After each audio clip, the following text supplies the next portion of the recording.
首先佢哋要計算特朗普風險，呢條友做唔做得長？我點知你會唔會第日俾人推翻嘅，大佬？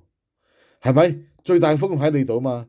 而家我同你簽啫，到時新上台嗰個唔撚同我認數，係咪？話俾佢聽呢個係前朝嘅，所有嘢都要打倒。你都知道啦，特朗普做咁多嘢，好大機會一改朝換代，佢所有嘢都被打倒嘅，甚至乎所有成個內閣嘅人都會被捕，都會被控，都要坐監。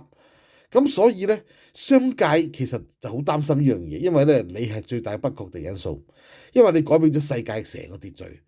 當呢個秩序反撲嘅時候咧，你頂唔頂得順咧，冇人知，係嘛？第二就係委內瑞拉都係一個好不穩定嘅因素。點解啊？之前個馬杜羅本身都係黐線佬嚟嘅，再之前嘅查維斯又係黐線佬嚟嘅，佢會搞到充公，因為共產主義啊嘛，佢上撚咗路啊。